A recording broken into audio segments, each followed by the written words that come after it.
चलिए दोस्तों, आते हैं अगले क्वेश्चन पे। आप लोगों ने शायद ट्राई कर ही लिया होगा। इन केस आपको नहीं बना है तो चलिए देखते हैं। Let's see. सबसे पहले आ जाते हैं एडिशनल इन्फॉर्मेशन पे। क्या कहता है, क्या देखते हैं। Closing stock at cost on 31 March 2020 was 2,06,000। ठीक है। Where as its net realisable value was 2,05,000। हम पहले भी इस बारे में चर्चा कर चुके हैं कि हमेशा क्लोजिंग स्टॉक जो है आपका, उसकी कौन सी वैल्यू हम लिखेंगे आपके ट्रेडिंग में और आपकी बैलेंस शीट में। कॉस्ट और NRV which ever is lower. याद है ये बात। कॉस्ट या एनआरवी जो भी कम होगा। तो यहां पे देखिए कम कौन सा है, ये है, तो यही लिखा जाएगा ट्रेडिंग में भी और बैलेंस शीट में। सेकंड है depreciate business premises by 3,000 and furniture and fitting by 2,500। अभी तक आमतौर पे क्या परसेंटेज दिया रहता है, हम कैलकुलेट करते हैं, यहाँ पे कैलकुलेट करके दे दिया है, तो ये हमारे लिए ज़्यादा आसान हो गया। तो बिजनेस प्रेमिसेस आप देखो कहाँ है। बिजनेस प्रेमिसेस ये है, मार्किंग कर दिया। फर्नीचर एंड फिटिंग मार्किंग कर दिया। बाकी पी एंड एल में हम इसको लिख देंगे। ठीक है। Make a provision of 5% on debtor for doubtful debt. तो ये आपको बहुत अच्छे से ध्यान है किस तरीके से हम करते हैं। हम सीधा सीधा डेटर लेंगे। डेटर कहाँ है, ये फर्दर बेट डेट क्वेश्चन के अंदर दिया नहीं है। तो 1,80,000 का 5% कितना हो जाता है, 9,000। तो 9,000 जो रहेगा, हम क्या करेंगे, पी एंड एल में और बैलेंस शीट में भी डेटर में से घटाएंगे। क्लियर है। ठीक है। Carry forward 2,000 for unexpired insurance. Unexpired का दूसरा नाम है प्रीपेड। कंफ्यूज नहीं होने का। मतलब 2,000 रुपए प्रीपेड है। तो इंश्योरेंस आप देखिए, ये है इंश्योरेंस। तो ये इंश्योरेंस में हम कर देते हैं मार्किंग। इसमें से माइनस करना पड़ेगा और इसको हम लिख देंगे बैलेंस शीट में। Outstanding salary was 15,000। तो सैलरी में जाइए फटाफट। ये आपकी सैलरी, यहाँ पे रिमाइंडर डाल दिया और ये आपका बैलेंस शीट हो गया। डन। चलो अब क्या करना है, फटाफट मार्किंग कर लेते हैं कि कहाँ कहाँ कौन सा अकाउंट जाएगा। तो ये आपका balance sheet, balance sheet, balance sheet, balance sheet, balance sheet, balance sheet, trading, balance sheet, rent from tenants P and L में आएगा। इनकम साइड, टेनेंट से रेंट मिल रहा है, ध्यान रखिएगा, क्योंकि रेंट आदत रहती है कि एक्सपेंस मान लेते हैं हम। चलो purchases, trading, sales, trading, sales return, trading, discount, debit, debit मतलब अलाउड है। ठीक है। P and L, discount, credit मतलब रिसीव्ड है। इंश्योरेंस आपका P and L, P and L, P and L, और कमीशन डेबिट, कमीशन डेबिट आपका expense है। ठीक है। P and L, carriage on purchases आपका ट्रेडिंग रहेगा, और ये बेड डेट है, ऑब्वियसली बात है पी एंड एल में आएगा। ये वाला आपका प्रोविजन भी आएगा और ये बेड डेट भी आएगा, दोनों पी एंड एल में जाएगा। ठीक है। क्लियर है, कोई कंफ्यूजन है? हाँ? प्रोविजन में अगर थोड़ा भी कंफ्यूजन है, हालांकि नहीं होगा क्योंकि मैंने बहुत अच्छे से डिटेल में कवर किया है प्रोविजन को। इन केस डाउट है तो आप उसको एक बार फिर से देख सकते हैं। ठीक है। चलो, तो अब सीधे आते हैं हम फॉर्मेट्स पे। पेन का कलर चेंज कर लेता हूं मैं, ये लिया वाइट। और अब आप हेडिंग सब में डाल देंगे इसका, trading account for the year ended, profit and loss account for the year ended, balance sheet as at, है ना, ध्यान रखिएगा इन सारी बातों का बहुत अच्छे से। सीधे आ जाते हैं कैपिटल। कैपिटल है 3,00,000, तो ये हमने कैपिटल लिखा 3,00,000। ठीक है। अमाउंट कॉलम में नहीं लिखेंगे हमेशा। ड्राइंग्स है 50,000, तो लेस ड्राइंग्स 50,000। ठीक है। तो ये हो जाएगा 2,50,000। फिर फर्नीचर एंड फिटिंग 26,000 है, उसमें आप देख सकते हैं कि डेप्रिसिएशन है 2,500 का। ठीक है ना, दिख रहा है ना सेकंड पॉइंट में। तो furniture and fitting 26,000, furniture and fitting 26,000, और लेस डेप्रिसिएशन। डेप्रिसिएशन कितना है, 2,500। 2,500, तो ये हो जाएगा 23,500। ठीक है।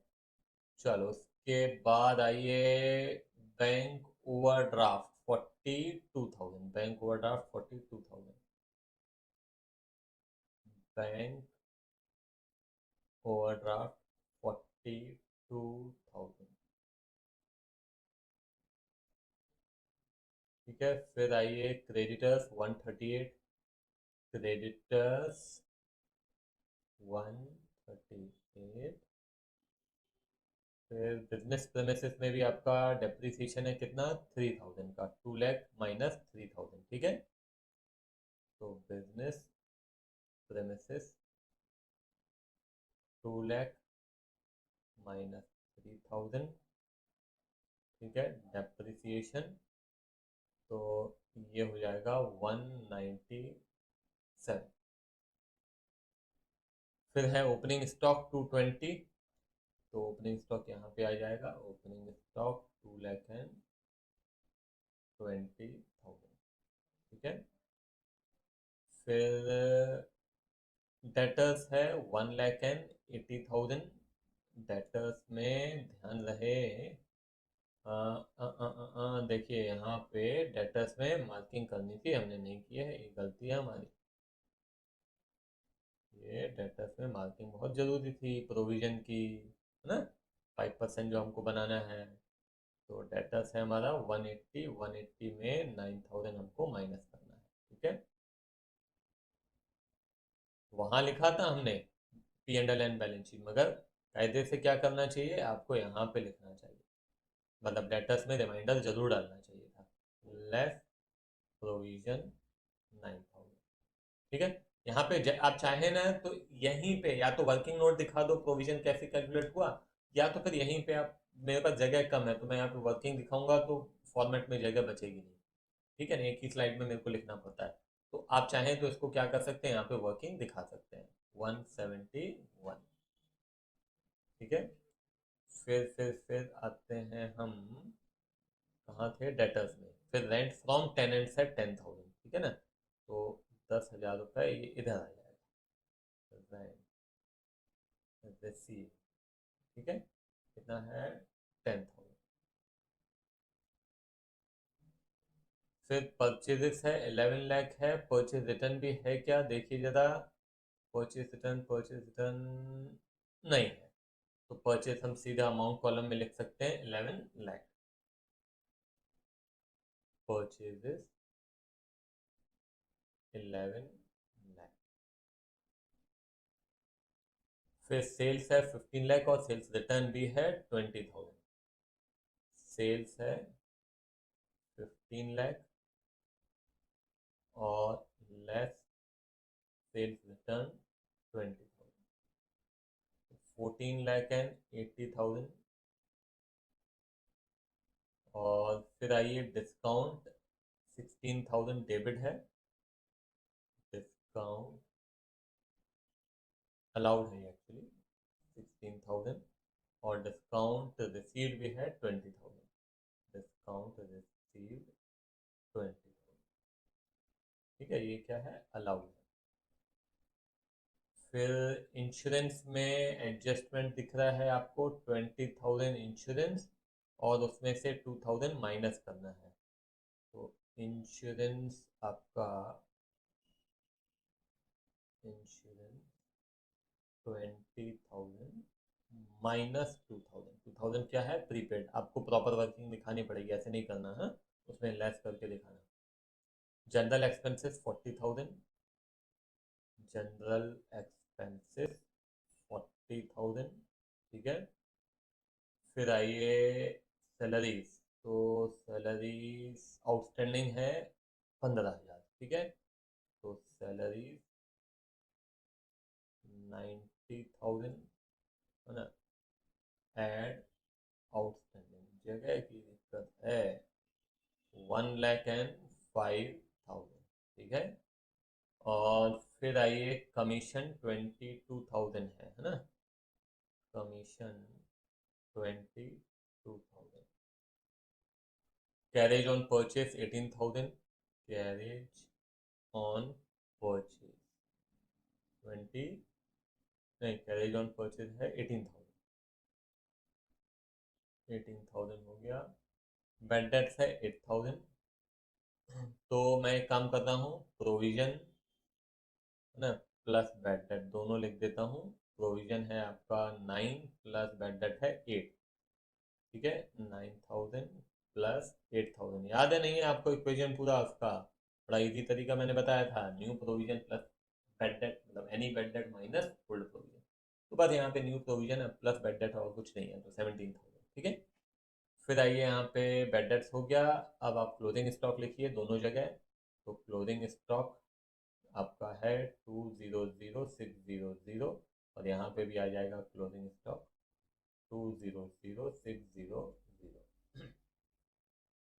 फिर आते हैं हम डेप्रिसिएशन पे 5500। अब देखो जगह ही नहीं बची, डेप्रिसिएशन 5500।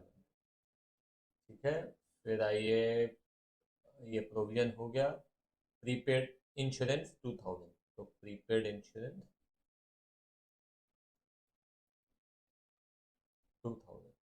ठीक है, फिर आपका आउटस्टैंडिंग सैलरी है 15000। आउटस्टैंडिंग सैलरी है 15000। ठीक है, तब हो गया, डेप्रिसिएशन हो गया, क्लोजिंग स्टॉक हो गया, प्रोविजन हमने डेटर में से घटा दिया, और अनएक्सपायर्ड इंश्योरेंस प्रीपेड हो गया, आउटस्टैंडिंग हो गया, मेरे ख्याल से हो गया। अब खाली कैलकुलेशन पार्ट है, देख लेते हैं।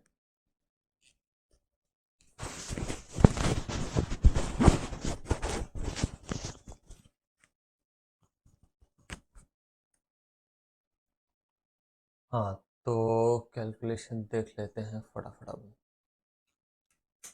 यहाँ पे 1480 plus 200600 minus 220 minus 11 lakh minus 18000 342,600। एक बार देख लेते हैं, बिल्कुल सही है 342,600। ये आ गया आपका जीपी, है ना। अब ये जीपी यहाँ पे लिख देता हूँ मैं, 342,600 प्लस 10,000 प्लस 20,000, तो 372,600 इस तरफ आ रहा है। ठीक है, 372,600। यहाँ पे भी टोटल लिखना जरूरी है, लिख लेंगे हम 142,600 1680600 1680600। ठीक है, 5500 16,000 18,000 40,000 105,000 22,000 17,000 माइनस 372,600 149,100 आ रहा है क्या? बिल्कुल सही है, 149,100 ये आ गया आपका नेट प्रॉफिट। ठीक है, अब यहाँ पे लिख दो आप, ये तो माइनस होगा, ऐड करेंगे नेट प्रॉफिट आपका 149,100। ठीक है, तो ये मैंने यहाँ पे नहीं लिखना था, 250 प्लस 149,100, तो ये हो जाता है 399,100। ठीक है, अब टोटल कर लेते हैं हम।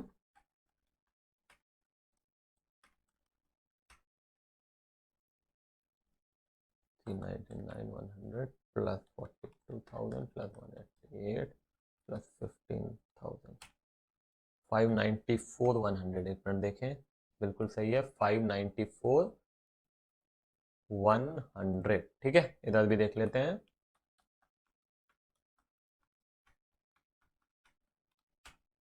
यहाँ पे भी बिल्कुल सही है 594,100। ठीक है, तो चलिए अगला क्वेश्चन भी आप खुद से ट्राई करेंगे, नहीं बनता है तो फिर मैं आपको बताता हूँ। चलिए, बाय बाय।